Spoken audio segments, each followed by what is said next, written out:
se pone delante del Señor y pone su voluntad delante de Dios, usted va a entender que su lengua puede construir.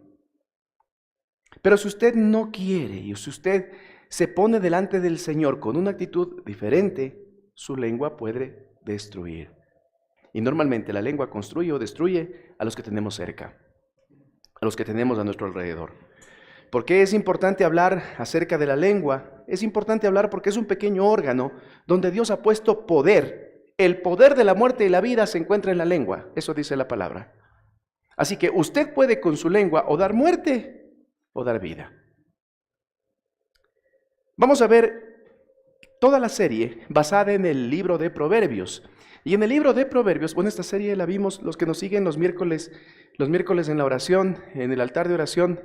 Creo que supieron hace unas 3 semanas que íbamos a hablar de este tema, ¿verdad? No sé si los que nos seguían por internet o los que vinieron a orar recuerdan que les habíamos contado que íbamos a ver esta serie en el mes de septiembre. Bueno, como les digo, todo está basado en Proverbios. ¿Y quién escribió Proverbios? Empecemos por allí. Proverbios está escrito por Salomón, el hijo de David, que hemos hablado. Salomón fue el chico menos opcionado para llegar al trono porque Salomón fue un muchacho hijo de David y de la vecina. Les habíamos contado eso, ¿no es cierto? No era hijo de una princesa como tenía que ser el próximo rey de Israel. Viene a ser el tercer y último rey de Israel él, y sale por sobre todos los pronósticos. Él va incluso por arriba de un muchacho llamado Absalón. Absalón era un chico. Vamos a pedir que paremos un poquito, hay mucho movimiento, a ver si ya paramos, por favor, para concentrarnos. Muchas gracias. Tomen asiento todos para poder ya. Gracias, para poder empezar. Ok, les decía, Absalón es hijo de David y de una princesa. Y como les cuento, esta princesa con David tienen un hijo llamado Absalón, y este chico Absalón es el que tenía la sangre real para llegar a ser el tercer y último rey de Israel.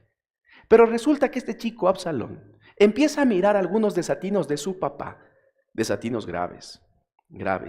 Entre ellos, su papá no corrigió a uno de sus hermanos cuando violó a su media hermana. Y al ver esa situación de injusticia, este chico Absalón empieza a cargarse en su corazón, a cargarse de mucho dolor. Bueno, ese no es el problema. A todos nos hacen algo que nos puede traer dolor. El problema es que él empieza a llenar su corazón de odio en contra de su papá. ¿Saben qué es lo que hacía este chico Absalón? Se ponía en la puerta por donde ingresaba la gente al templo y empezaba a hablar, como decimos en el Ecuador, pestes de su papá. Empezaba a desnudarlo, a decir las falencias que él veía. Y llegó a poner al pueblo prácticamente en su contra. Los generales de David, que eran personas parte del ejército de David, se dan cuenta de que esto se convertía en una amenaza para el rey. Y lo que hacen ellos es empezar a perseguir a este muchacho.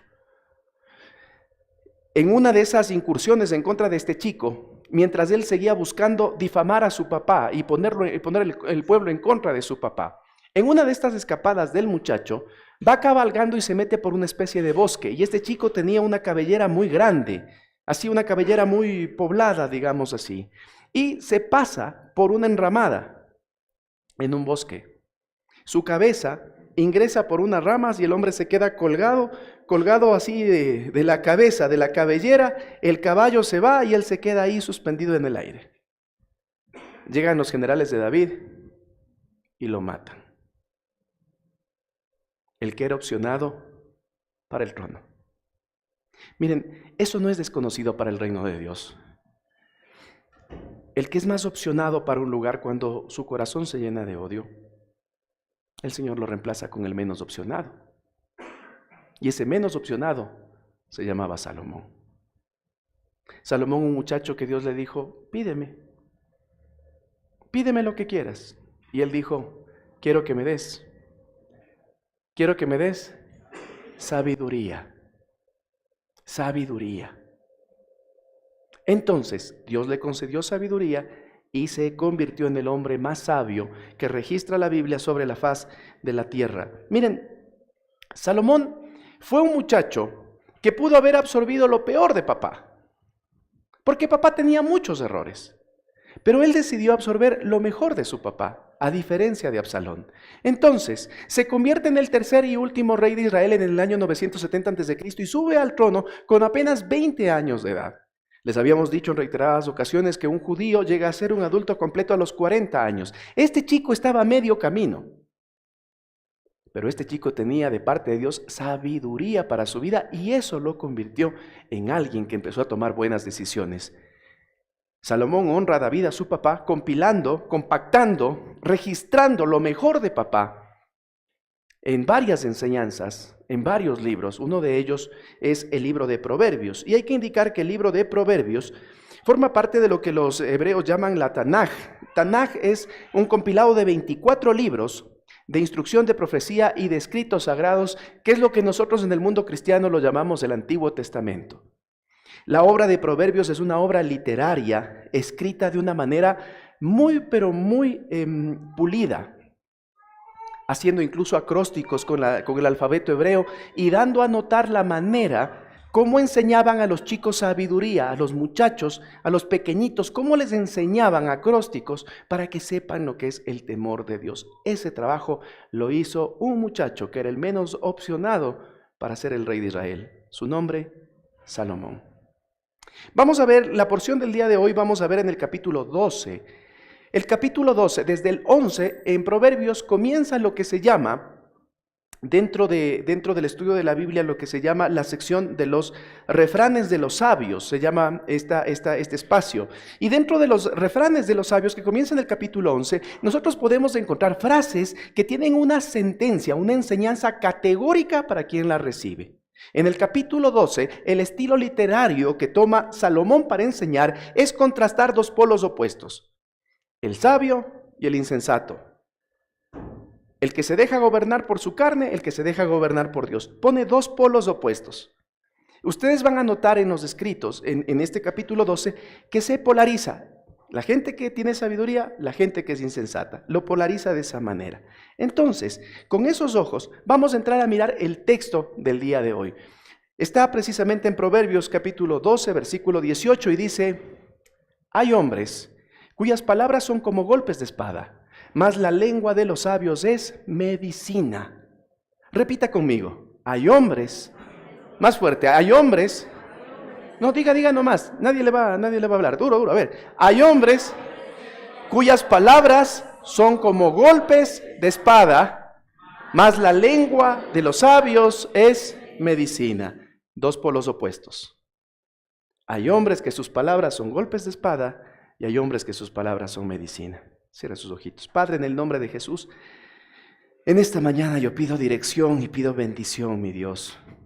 Padre, ayúdame a ser un instrumento tuyo, a que no hable mi carne, a que no hable mi intelecto, mi sabiduría, sino que sea tu Santo Espíritu fluyendo, Padre.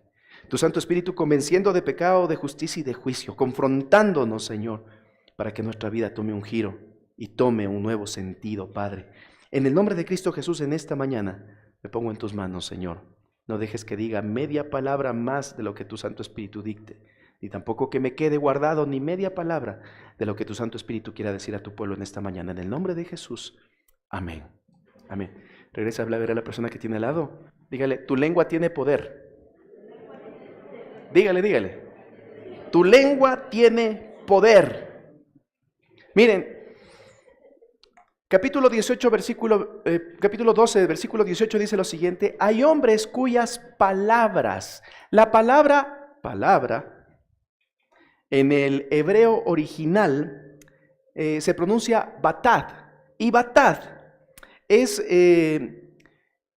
tiene varios significados, pero se relaciona con esto, se relaciona con hablar con enojo, se relaciona con hablar de una forma imprudente, se relaciona con hablar de una manera insensata, falta de sabiduría, hablar a la ligera, hablar sin pensar o hablar de una manera inadecuada. ¿Cuántos de nosotros, no les voy a pedir que levantemos la mano, pero solo pensemos, cuántos de nosotros hemos hablado esta semana de forma imprudente?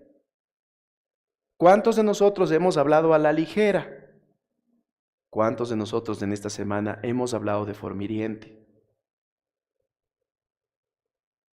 Miren, para esas para esas personas como nosotros. Es lo que habla este versículo. Y dice que las palabras son precisamente como golpes de espada. Y la palabra espada tiene algo súper interesante. Cuando nosotros decimos, salimos de noche, ¿no? Salimos de noche y salimos sin una chompita, sin una chaqueta. Salimos a la calle y está haciendo mucho frío. ¿Cuál es la expresión que nosotros tenemos? Diga nomás. Hablen nomás, no hay problema. Los más refinados dicen que frío, ¿no? ¿Y los demás cómo decimos? Exacto, achachay, ¿no es cierto? O cuando nos pasan una taza de café y ha estado hirviendo el café. A propósito, gracias. Perdón, ¿qué decimos cuando ha estado arraray, no? Y cuando ha faltado azúcar decimos, ¿qué otra forma dicen? Ya, está bien. Yo no sé, tal vez en otros países cómo se dice, ¿no? Pero estas son palabras adaptadas del quichua traídos al español. Pero expresan algo que nosotros en nuestra cultura entendemos. Lo mismo pasa con la palabra espada. Hay hombres que sus palabras son como golpes de espada. La palabra original no está escrita en el hebreo, sino está escrito en un idioma anterior que es la base del hebreo, que se llama el arameo, que es el lenguaje original del pueblo de Dios. Y en el arameo se dice harf, pero significa demoler, destruir, aniquilar. O sea, hay palabras imprudentes, hay palabras desacertadas, hay palabras hirientes que pueden aniquilar. Eso es lo que dice el texto. Regrese a ver a la persona que está a su lado y dígale, tus palabras pueden destruir.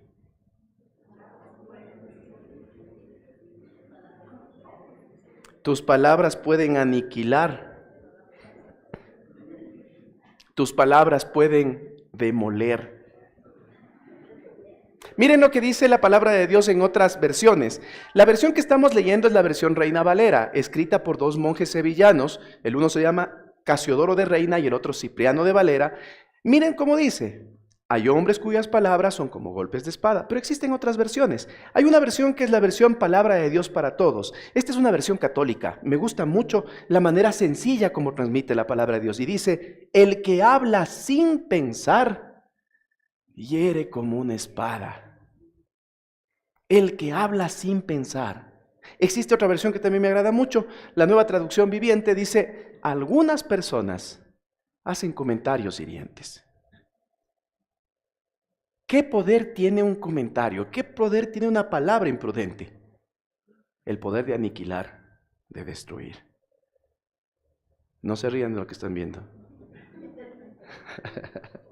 Miren, yo conocí al Señor cuando tendría unos 8 años. Fue el primer acercamiento al cristianismo. Corría por la sala de mi casa, les digo la verdad, ¿por qué? Porque el baño del segundo piso estaba ocupado. Y el baño del primer piso estaba ocupado. Y yo necesitaba un baño. Y mi tío, que después fue el pastor de la iglesia, estaba sentado así en la sala. Y yo corría para arriba, corría para abajo. Y mi tío me dice, ¿qué te pasa, hijito? Yo no le podía decir cuál era mi urgencia. Me dice, vos necesitas recibir al Señor, te veo inquieto, ven. Y me hizo orar. Y recibí al Señor de esa manera. Y lo primero que nos enseñaban es que debemos tener cuidado con la lengua. Entonces nos íbamos convirtiendo poco a poco de esos niños así, en niños. Porque las palabras son como golpes de espada. Entonces empezamos a callar, no decíamos nada. Y en el barrio empezábamos a jugar con los niños, ¿no? Entonces el momento que una pelota se iba, los guaguas decían, pero horrores, ¿no? Y uno ahí se iba, ya, se fue. No decía nada, no hablábamos nada. Y les estoy hablando en un contexto de un campo, ¿no? Es una ciudad chiquita, era chiquita, ha crecido mucho Machachi, pero antes era una ciudad chiquitita. Entonces ahí nos conocíamos todos. Entonces pasaban a la iglesia por la cancha donde jugábamos fútbol y así, digamos, más un poquito alejado de la canchita, había estacado un burro, estaba un burrito ahí amarrado. Entonces, había un niño que era súper pilas así, ¿no? Súper pilas. Veía pasar a la gente a la iglesia y decía, oye, se ha hecho cristiano el fulano. Sí, no, ya iban a la iglesia, pasaban porque la iglesia estaba cerca, ¿no? Pasaba, el otro también se ha hecho cristiano. Y como todos con esa actitud se acerca al burrito. Como ustedes ven, el burro tiene así la cara larga, los ojos caídos. Y así no. Y como ustedes ven en el gráfico, se acerca al burro y dice, oye, no me digas que vos también te hiciste cristiano.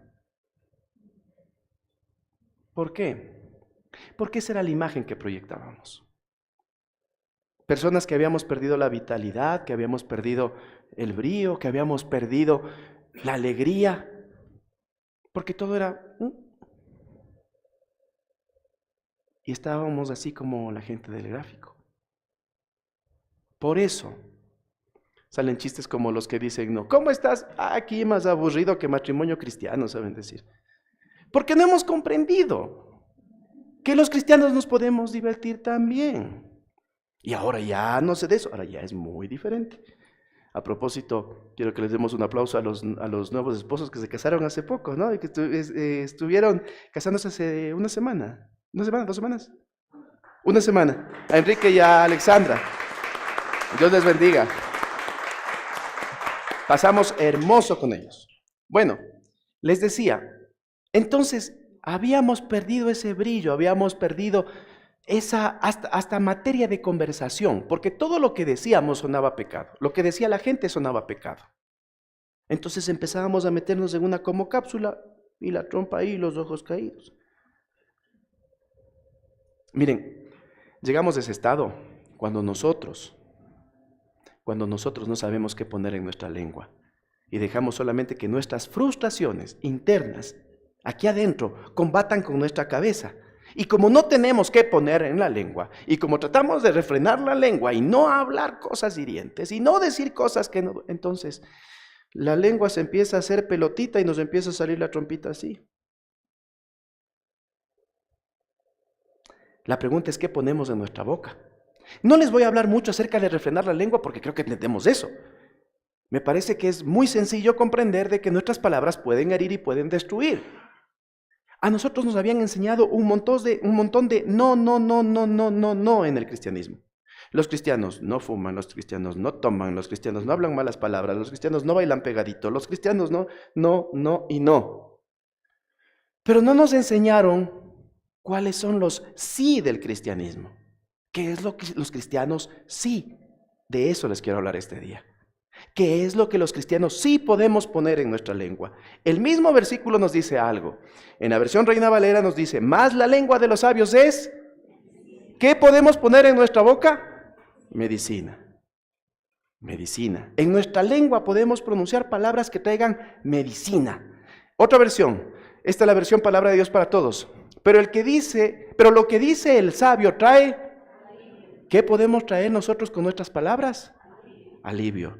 Y miren ahora, esta es la traducción de las Américas, dice, pero el que habla sabiamente sabe sanar la herida.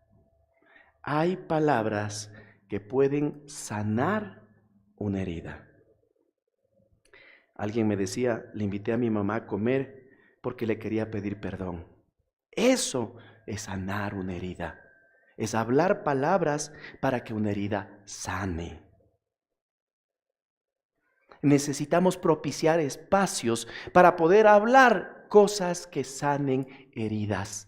No podemos nosotros quedarnos solamente con el freno en la lengua y no saber qué decir. ¿Qué podemos decir? Podemos traer medicina, podemos traer alivio o podemos sanar con nuestras palabras. Regrese a ver a la persona que tiene al lado. Dígale, tú puedes traer medicina. Tú puedes traer alivio. Tú puedes sanar heridas con lo que dices día a día. ¿Cómo comienza la palabra de Dios? ¿Cómo comienza el registro, la historia? La historia divina para nosotros revelada, ¿cómo comienza? Vea su Biblia. O prendan su Biblia, abran su Biblia, o desbloqueen su Biblia, como quieran. ¿Cómo comienza? ¿Cuáles son las primeras palabras? ¿Cómo? ¿Ya? En el principio creó Dios, digamos, es el enunciado en general, ¿no es cierto? Y después, ¿qué más dice? Y la tierra estaba desordenada y vacía. Ok, viene ahora el detalle de cómo Dios crea. Y miren, acuérdense ustedes la ley de la primera mención. Lo que primero menciona la Biblia rige para todos los tiempos. Miren, ¿cómo dice el versículo 3? ¿Cómo comienza? ¿Cómo? A ver. Si yo les digo, vamos a hacer una tarima como esta, ¿qué necesitamos para hacer la tarima? ¿Cómo qué? Madera, metal, clavos, suelda, ¿no es cierto? Dios se propone hacer el mundo. ¿Y cómo comienza Él? Versículo 3, lean. ¿Cómo comienza? Y dijo. Y si ustedes se ponen a revisar, todo el acto creador de Dios es, y dijo Dios, y dijo Dios, y dijo Dios, hágase la luz, y dijo Dios, salgan flores de la tierra, y dijo Dios que las aguas produzcan peces, y dijo. ¿De dónde sale la fuerza creadora de Dios? Juan nos recuerda algo. Comienza el libro de Juan capítulo 1, versículo 1. Dice, en el principio era el verbo. Y la palabra griega original de verbo es logos. Y logos quiere decir palabra razonada. ¿Cómo crea Dios? A ver, cuando nosotros estamos frente a una situación difícil, nuestro razonamiento humano lo que nos dice es, busquemos la manera de transformar esto, ¿verdad? O sea, y me siento a orar, ¿no es cierto? Y le pongo al lado a mi mujer y digo, en esas oraciones que son medidas como exhortación, ¿no? Señor Jesús, cámbiale el carácter a mi señora. Transfórmale, Señor, tócale, Padre Santo. Y del otro lado la señora está esperando el turno, ¿no? Te pido que le des sabiduría, Señor, que le hagas un hombre conforme a tu corazón, que deje de ser ese borracho irresponsable que es, ¿verdad? Porque en nuestra mente lo que buscamos es que haya una transformación, un cambio. Pero les tengo noticias. Dios es un Dios creador y Él crea con la palabra. ¿Qué le dijo Jesús a sus discípulos? Si ustedes tienen fe, le pueden decir a esta montaña, sal de aquí y transpórtate para allá. Le pueden decir, ¿qué se ocupa para mover una montaña? ¿Qué se ocupa? Las palabras. ¿Qué ocupó Dios para crear el universo? En el principio, ¿qué era? Y tus palabras pueden traer medicina, alivio y sanidad. Les quiero hablar de lo que sí podemos poner en nuestra lengua. ¿Qué podemos hacer nosotros frente a una situación difícil? Frente a una situación en donde no se da lo que yo quiero. Todo comienza con la palabra. Y la palabra meditada, la palabra sabia, la palabra consabida que viene de parte del corazón de Dios puede transmitir vida. Puede transformar una realidad. Y para allá es donde quiero ir. Perdonen que me dio calor por hoy. No acostumbro, pero perdón. Gracias. Un aplauso para la modelo. Gracias. No, perdón. No, seguimos. Miren, ¿qué puedo poner en mi lengua? ¿Qué puedo poner en mi boca? Para allá vamos. ¿Qué debo poner? ¿Debo seguir con la boca y con la trompa y los ojos caídos porque soy cristiano? ¿O debo saber qué poner en mi lengua? Porque mi lengua puede construir, mi lengua puede dar vida, mi lengua puede dar medicina, mi lengua puede sanar, mi lengua puede traer alivio. Bueno, ¿qué hacemos, señoras? No, antes de llegar a eso, vamos primero por otro lado. ¿Qué hacemos en el día a día? Usted abre los ojos, se despierta y ¿qué dice? Ay, otra vez amaneció. Otra vez a trabajar, otra vez los mismos problemas, otra vez que se pone en movimiento. ¿Son golpe de espada o son medicina? Miren, David nos hace acuerdo de cuál debe ser nuestra actitud. La palabra de Dios dice en Salmos 19:14, sean gratos los dichos de mi boca, o sea, sean agradables los dichos de mi boca y la meditación de mi corazón delante de ti, oh Jehová, roca mía y redentor mío. ¿Cómo le llama David a Dios? Roca mía, redentor mío. O sea, tiene una seguridad a pesar de lo que está atravesando, de que Dios es su fortaleza, es su base, su fundamento, de donde Él no se va a mover. Por lo tanto, Él dice, Señor, que lo que yo hable con mi boca y lo que medite en mi corazón, te agrade.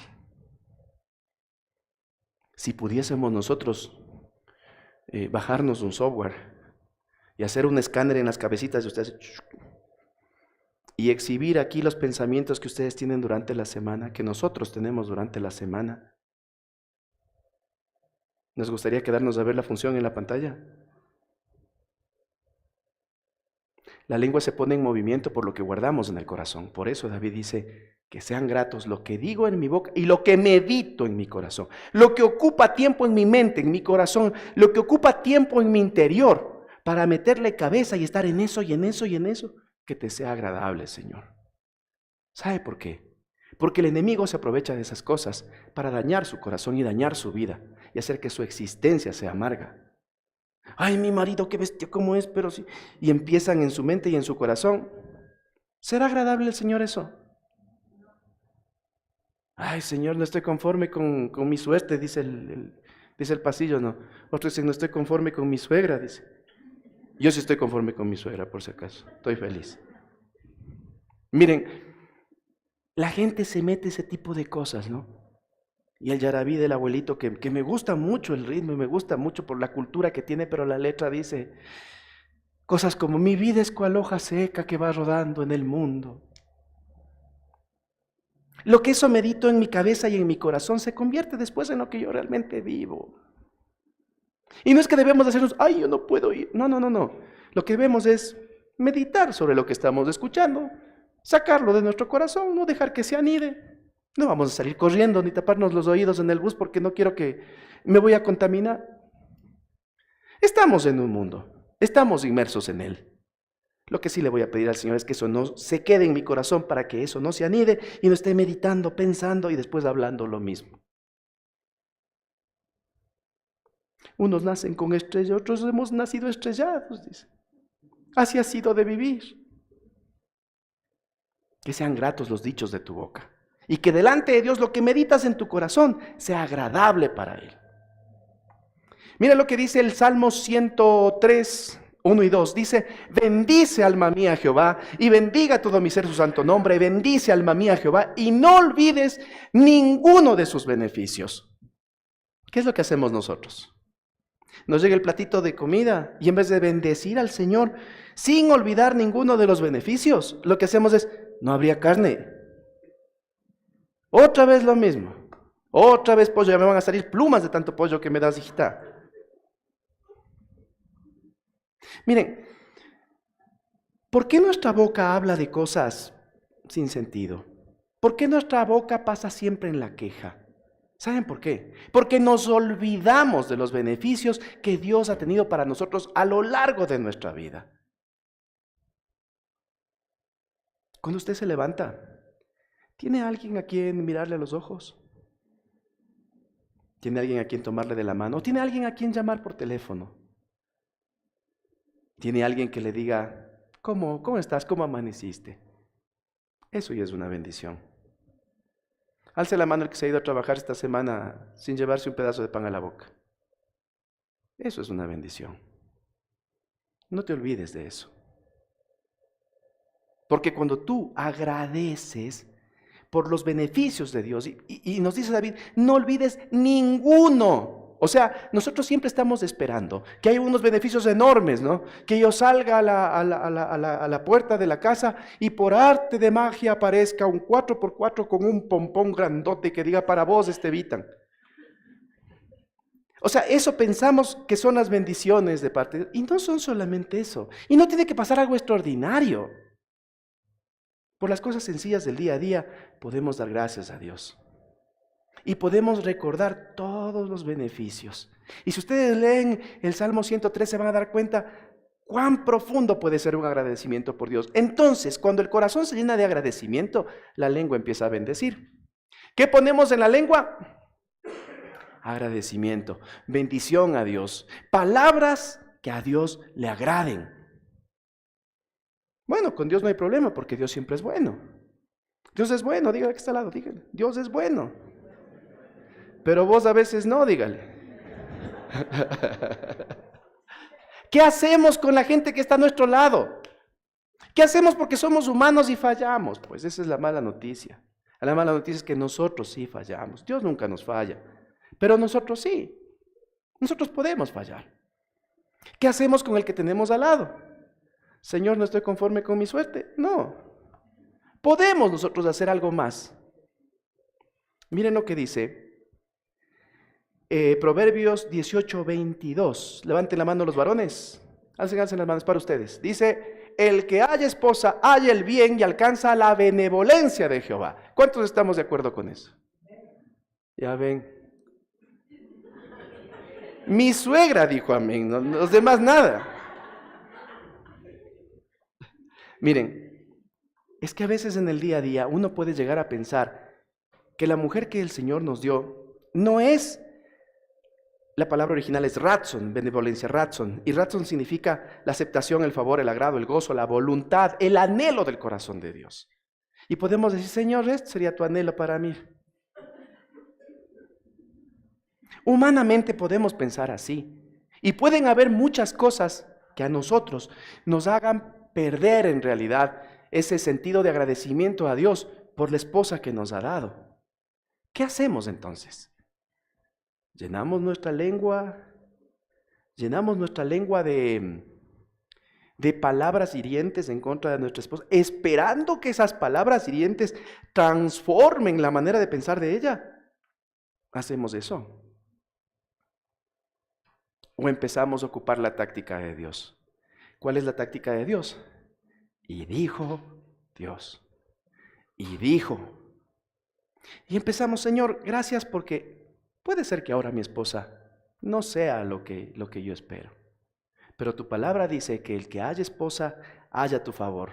Padre, te agradezco porque ella es mi favor, porque ella es tu voluntad para mi vida, porque ella va a empezar a tratar mejor a nuestros hijos, porque ella me va a amar, porque ella, como le oraba yo por la Fernanda, me va a amar locamente. Ya ven, el Señor cumplió.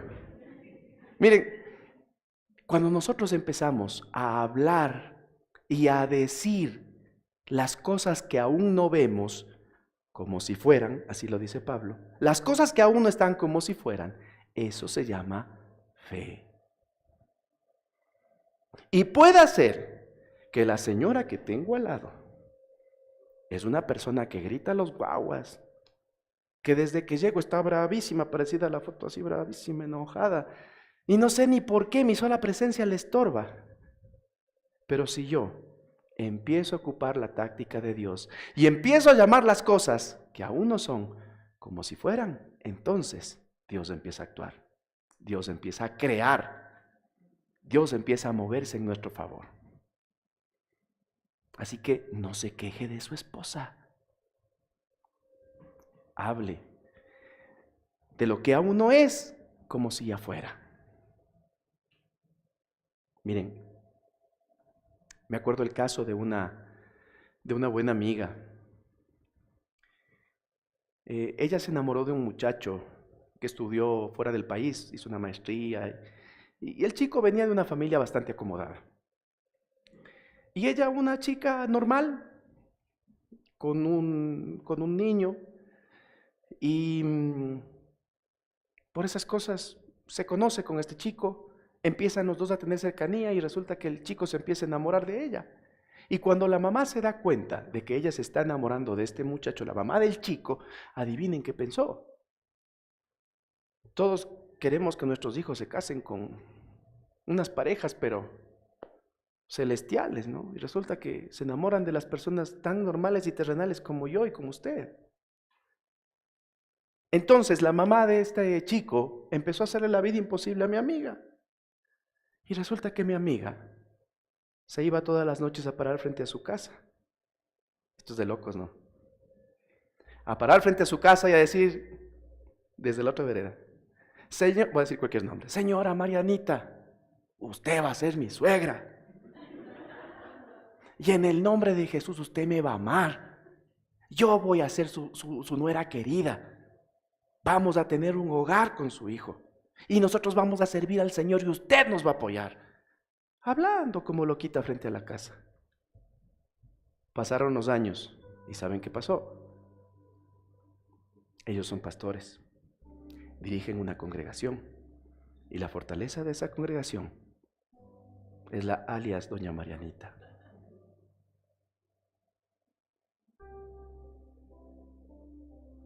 ¿Qué hacemos con los hombres? Cuando ese hombre entra por la puerta así de lado a lado, ¿no? Ya llegué, mijita. ¿Y por qué vienes a estas horas? Lo único que estaba abierto. En vez de empezar a reclamarle, en vez de empezar a proferir palabras como golpes de espada sobre la vida de él, es momento de cambiar de táctica.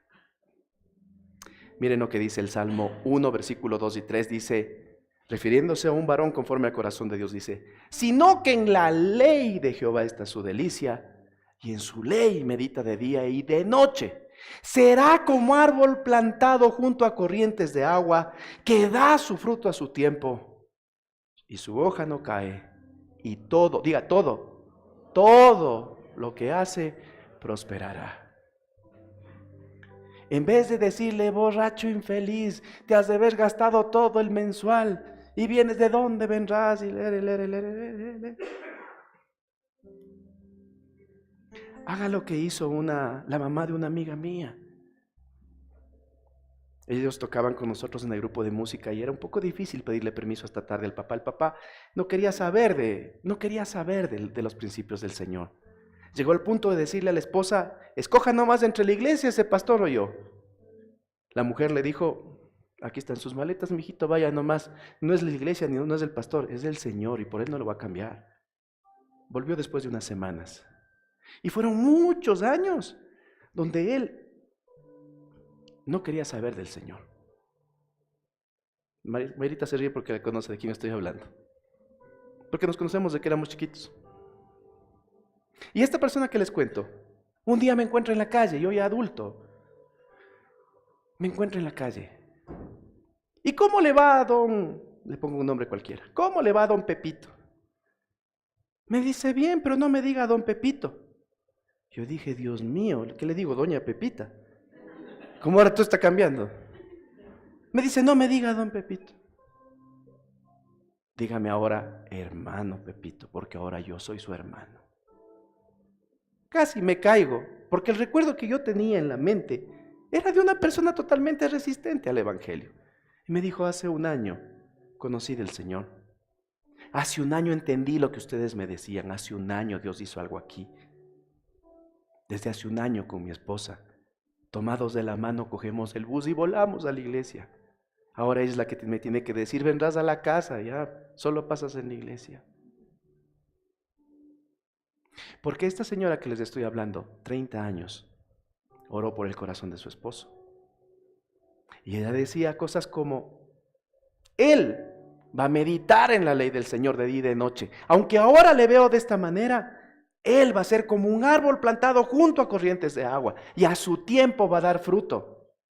Y cuando dé fruto, todo lo que haga, él va a prosperar. Si usted ha pasado sobre su esposo profiriendo todo el tiempo palabras de confrontación y molestando y esto y esto, es hora de cambiar de estrategia. Es hora quizás de empezar a proferir palabras de bendición sobre su vida, lo que dice la palabra. ¿Puedo refrenar mi lengua? Sí, puedo refrenar mi lengua. Pero lo que yo puedo declarar es más poderoso que lo que yo puedo callar. Porque mi lengua puede construir o puede destruir. Puede traer golpes de espada que acaben con todo y arruinen todo, o puede traer medicina y alivio. ¿Qué quiere poner en su lengua? ¿Qué hacemos con estos guambras malcriados que no nos hacen caso, que tengo ganas de bañarles con ortiga y agua helada? ¿Qué hacemos con ellos? ¿Qué dice la palabra de Dios? La palabra de Dios nos dice: como saetas en manos del valiente, así son los hijos habidos en la juventud. Saetas en manos del valiente. Está escrito en un contexto de guerra, en donde la gente, los guerreros tomaban las flechas y a varios metros, no sé, 100, 150 metros, ¡pum!, daban en el blanco. ¿Qué hubiesen pensado de un guerrero que toma una flecha y se estira y ¡ping!, le cae 1 metro? ¿Qué pensaríamos de ese guerrero? La proyección que podemos dar a nuestros hijos depende de cuán valientes podamos ser. Por eso, nuestros hijos son como saetas en manos del valiente. Porque hay que ser valiente para negarse a uno mismo. Porque hay que ser valiente para ver lo que aún no es y declararlo como si ya fuera. Un compañero de trabajo mío, hace tiempo, su hijo había crecido en la iglesia desde muy chiquito. Fue a la universidad y el muchacho perdió el norte. Y empezó a llegar los viernes, los sábados, dándose de cabezazos contra la puerta, ¿no? Los primeros días él, un tanto sorprendido, empezó a esperarle atrás de la puerta con el palo de la escoba para darle. Y el guampa, amortiguado, le daba y ni sentía. Y un día conversábamos con él y me decía: entendí que debo ser diferente con mi hijo. Y ahí estaba mi amigo, muchas noches, esperando a su hijo que cruce la puerta, mareado, para abrazarlo, sacarle los zapatos, acostarlo, ponerlo de lado para que si devuelve no se ahogue. Sentado en el pie de la cama, horas, diciendo: Señor, Él va a ser un siervo tuyo. Señor, Él va a predicar tu evangelio. Señor, Él va a levantar a otros jóvenes. Señor, Él va a ser un guerrero que va a librar una buena batalla contigo. Señor, lo que hoy estoy viendo no es el final. Señor, esto solamente es parte de una preparación, porque Él va a llegar lejos. Fueron años de dolor. Fueron años donde pensábamos que ya... Pero como dice la palabra, y vino ese de repente. Y después de ese de repente, me da tanto gusto verle parado como Pedro frente a esos 3,000 hombres, hablando de todo lo que su papá declaraba mientras él estaba totalmente alcoholizado en una cama sin saber lo que su papá estaba haciendo por él. Necesitamos más papás llenando su lengua de promesas de Dios antes que de ira en contra de sus hijos. Porque sus hijos serán lo que ustedes confiesen con su lengua que Dios hará con ellos.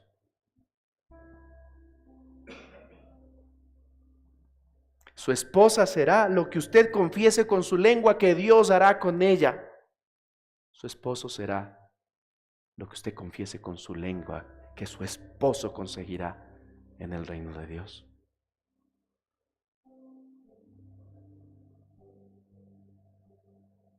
Hay palabras que hieren como golpes de espada, pero la lengua de los sabios es medicina, es alivio. La lengua de los sabios trae sanidad. ¿Qué pones en tu lengua? Les robo una frase que les digo a la gente del discipulado de parejas, que a propósito vamos a empezar en septiembre, a mediados de septiembre. Les robo una palabrita, una frase que les digo. Cuando la lengua se llena de ira, el cerebro se paraliza. Cuando tu lengua se llena de ira, no piensas lo que dices. Y pueden ser golpes de espada que traigan destrucción. Pero si te das el tiempo de pedirle al Señor sabiduría frente a la situación adversa que tú estás atravesando, y le dices: Señor, que los dichos de mi boca sean agradables delante de ti, porque tú eres mi roca, tú eres mi fortaleza. No me quiero olvidar de los beneficios, por eso quiero bendecir, Señor, con mi lengua. Y te das la molestia de 20, 30 segundos pedir esa conexión con Dios. Tus palabras pueden transformar realidades. Se puede cumplir el "y dijo Dios".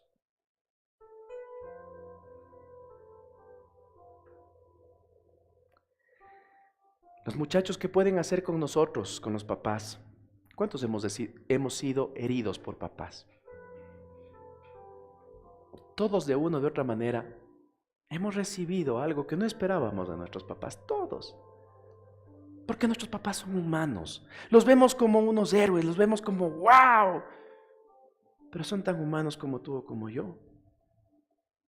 Y a veces hasta queriendo bien hacer, le han regado.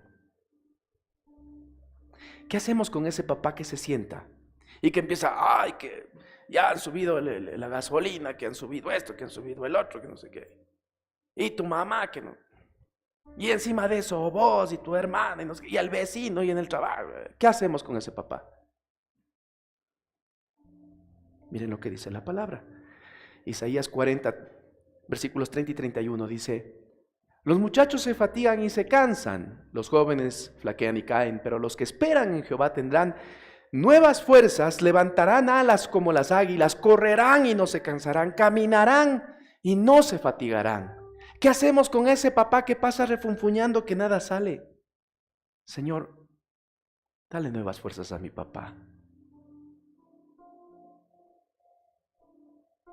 Gracias, Señor, porque quizás mi papá, a pesar de que el tiempo es malo, Él está levantando, yendo a buscar el pan. Quizás la cosa no sale, pero mi Dios, dale nuevas fuerzas. Que se levante otra vez como las águilas. Que corra y que no se canse, que camine y no se fatigue, que tu presencia vaya con Él. Padre, dale conforme a su corazón, conforme a su fe. Haz que Él pueda inspirar en mí, en mis hermanos, en mi mamá, que pueda inspirar la figura de Dios. Necesitamos menos hijos criticando a papás y más hijos pronunciando palabras de bendición sobre nuestros padres. Nuestros padres nos dieron el mejor vino que pudieron hacer. Quizás no tuvo mucho cuerpo, quizás estuvo muy fermentado, pero es lo mejor que pudieron hacer.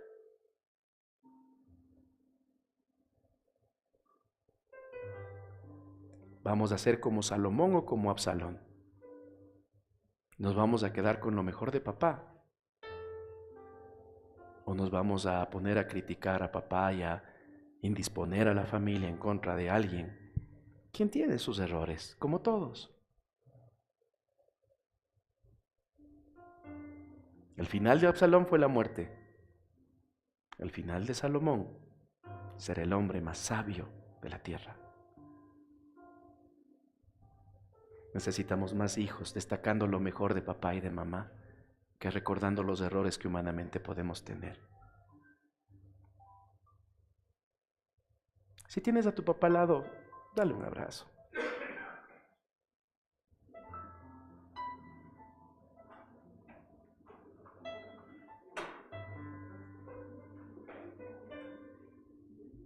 Dile: hiciste lo mejor que pudiste.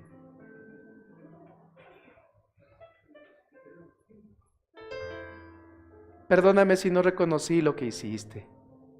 Perdóname si solo vi tus errores. Pero desde ahora quiero bendecir tu vida. No quiero criticarte.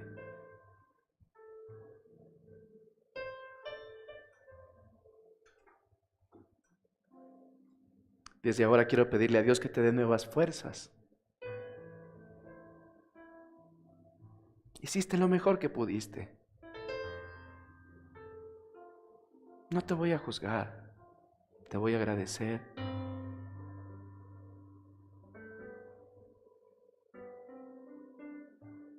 ¿Sabe? Cuando cambiamos de papeles, ahí es cuando nos damos cuenta que no ha sido fácil esto. Ahí es cuando nos damos cuenta lo que nos decían, que son capaces de sacarse el pan de la boca para darnos a nosotros.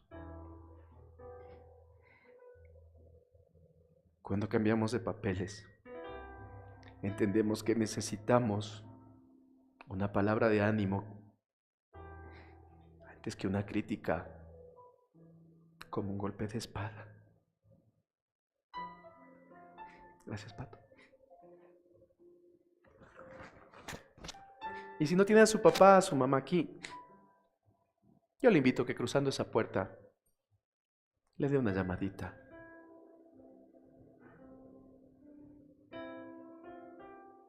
Y si sus papás ya han partido, a veces es saludable acercarse a la tumba para solamente poner la mano y decirle gracias.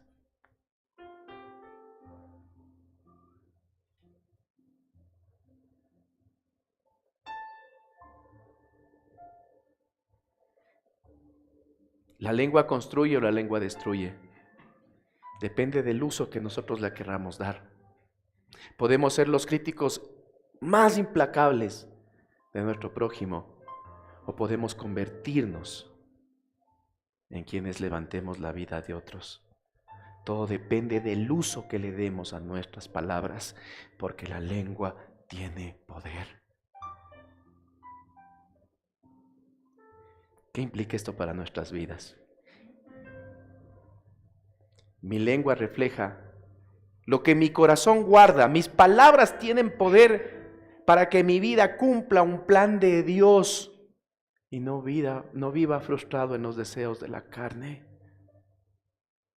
Mis palabras tienen poder, refleja lo que yo tengo aquí adentro.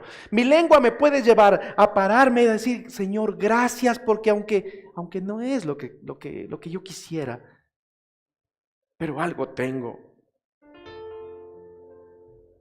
Gracias porque no es la mujer perfecta, pero es mi mujer. No es mujer de otro. Gracias, Señor, porque chumadito y todo ha venido a la casa. Pero tú lo vas a levantar, lo vas a transformar, va a ser un varón de Dios. Eso es muy distinto a verle las costuras. Gracias, Señor, porque mis hijos van a levantarse por sobre las nubes, porque yo voy a ser un valiente. Voy a ser un valiente y me voy a esforzar para que ellos cumplan sus sueños. No mis sueños, sus sueños, porque ese es otro error que cometemos. Queremos que ellos sean lo que yo no fui. Cuando ellos tienen su propia agenda y nosotros lo que tenemos que decir es, Señor, bendice el plan que tú tienes para mi hijo. Y yo seré el valiente para que él pueda volar y encumbrarse en las nubes. O puedo ponerme del otro lado y decir, ay, Señor, estos papás que me han dado, no me podías dejar en la casa de al lado. En la de al lado, ahí comen mejor, ahí pasan mejor.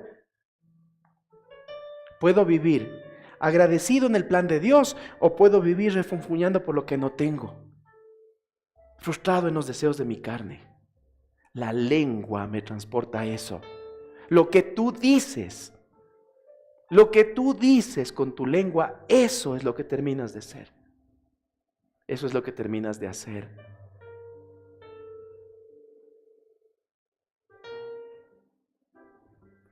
Más de una vez he escuchado frases como, ay, yo fijarme en un indio. Perdón la expresión, pero así dice la gente. Y cuando me pasan la invitación, resulta que se casa con un indio.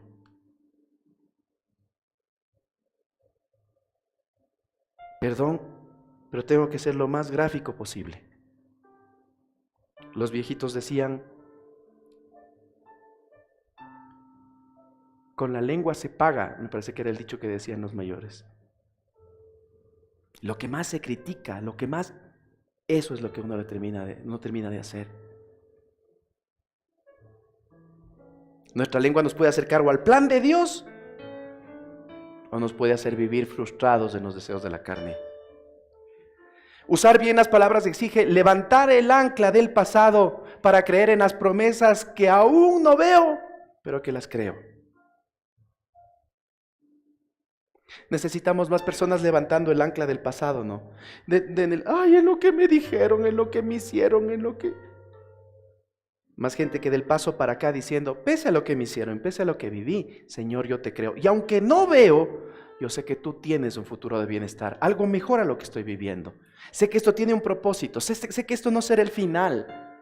Necesitamos más personas levantando el ancla del pasado y tirando el ancla a Cristo para ir tras los propósitos de Él, porque Él tiene un futuro de bendición.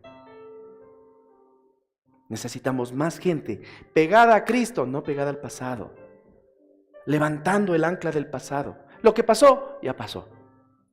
Necesitamos más gente clavada con Cristo, con clavos y clavada con clavos y no con velcro. Que cuando le conviene se baja de la cruz y corre tras la carne. Mis palabras son medicina, alivio, sanidad. Cuando yo hablo de la esperanza que Dios ha puesto en mi corazón y no de lo que mis ojos ven en el presente. Cuando mi boca se llena de la esperanza que Dios ha puesto en mi corazón. Cuando le digo que sean gratos los dichos de mi boca, Señor, te voy a creer y voy a hablar lo que aún no veo. Ahí soy medicina, ahí soy alivio. Cuando yo me enfrasco en el pasado, me convierto en un tormento para mí y para quienes me rodean. Por eso es necesario levantar el ancla del pasado, dejar de vivir en un espacio que no me corresponde, acá, viendo lo que el hombre natural ve, sin dar el paso hacia acá, para decirle, Señor, aunque no veo, te creo.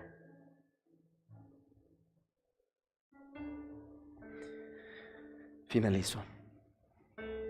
Quien usa bien las palabras se convierte en una amenaza para las tinieblas. Dile al que está al lado, vas a ser una amenaza para las tinieblas. Dile. Vas a ser una amenaza para las tinieblas. ¿Sabes cómo te conviertes en una amenaza para las tinieblas? Cuando tienes la capacidad de creer lo que aún no está sucediendo y lo empiezas a declarar porque son promesas de Dios para tu vida. Tú eres una amenaza para el reino de las tinieblas cuando te sientas al pie de la cama de tu hijo, alcoholizado y todo, y empiezas a declarar lo que el Señor tiene para su vida. Tú te conviertes en una amenaza para las tinieblas cuando tú vas... Bueno, otra de las locuras, ¿no? Un amigo, su esposa andaba en jugueteos, en travesuras. Se dio cuenta. Como loquito fue a conseguir aceite, ¿no? Y se puso a ungir la ropa de la señora, los zapatos, los interiores. Su señora le llamó por teléfono. Estaba en un motel con un muchacho. Y le dijo, no lo puedo hacer. Hay algo que no me deja, no lo puedo hacer. El matrimonio de ellos se arregló con el tiempo. Pero a pesar de lo que él estaba viendo, decidió creerle al Señor. Por eso nos convertimos en un estorbo para el reino de las tinieblas. Cuando nosotros empezamos a decir lo que aún no vemos como si ya fuese. Miren, el día que recibimos esta casa, el primer lunes que llegamos a esta casa, nos sentamos con mi esposa y teníamos dos caminos. Sentarnos a llorar, porque no sabíamos cómo ni por dónde. O empezar a decir las cosas que aún no son como que fuesen. ¿Te acuerdas, negra?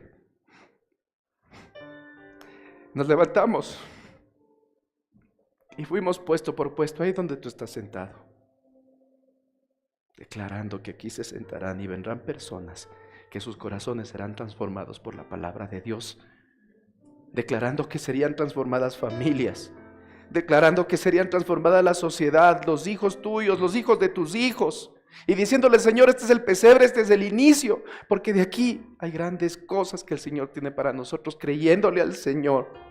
Llorábamos con mi esposo orando puesto por puesto, ahí donde tú estás, y tú eres una respuesta de Dios a nuestras oraciones. Tú eres una respuesta del Señor. Me pude haber sentado a llorar con mi esposa, pero decidí creerle al Señor.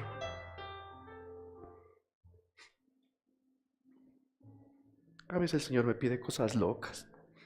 A veces no entiendo. Pero ya entendí que no necesito entenderle, solo tengo que obedecer, así me cueste. De los que venían en los primeros cultos, ¿se acuerdan cuando empezamos a orar por un segundo culto? Parecía una locura, ¿no? ¿Se acuerdan que decíamos que para entrar a esta casa la gente va a hacer cola? ¿Qué ha pasado al pasar los días, al pasar el tiempo? Esta semana el Señor nos ha estado hablando de abrir un tercer culto. Parecería una locura. Pero el tercer culto va a ser a las 12 del día. ¿Cuándo? Todavía no sé, el Señor me tiene que confirmar. Pero de que va a ser pronto, va a ser pronto. Algunos que nos escucharon hablar hace unos días diciendo que cuando seamos 300, bueno, los números nos dicen que sumados los dos cultos estamos en 130, 140. Vamos a mitad de camino. Necesitamos más personas llenando su boca de las promesas de Dios que recordando el ancla del pasado que nos trae tristeza y nos trae dolor. Por eso nos convertimos en una amenaza en el reino de las tinieblas cuando nosotros empezamos a creer las promesas que Dios tiene para nosotros y empezamos a decirle a nuestra mente: ¿sabes qué? Eso es lo que estoy viendo, pero Dios tiene un futuro de bienestar para mi vida. Esta mañana el Señor te ha hablado y ha puesto delante de ti la muerte y la vida. Decide. ¿Quieres que tu lengua se convierta en un golpe aniquilador de espada? ¿O quieres que tu lengua se convierta en medicina para ti, para tu familia, para tu barrio, para tu sociedad, para quienes te rodean? ¿Quieres llenar tu lengua de desesperanza, de dudas, de tristeza, o la quieres llenar de las promesas de Dios? ¿Qué quieres que encuentre la gente en ti? ¿Una palabra que le desarme o una palabra que le levante? Decide. Decide pensando en ti y en tus generaciones, porque lo que hoy tú decidas, mañana se convertirá en parte de la forma de ser de tus hijos y de los hijos de tus hijos. Decide. Aquí termina mi parte. Ahora comienza la tuya. Pongámonos de pie, por favor.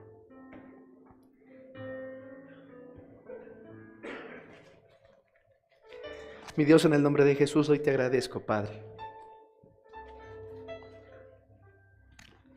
Gracias porque nos haces comprender, Señor, que la herramienta más poderosa que tenemos en tu reino es nuestra lengua.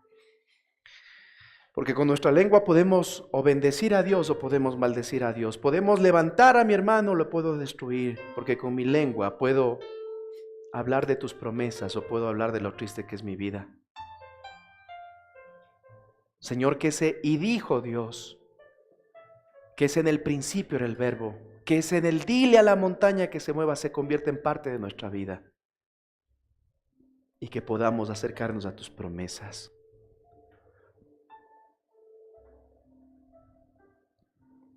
La palabra de Dios dice que con el corazón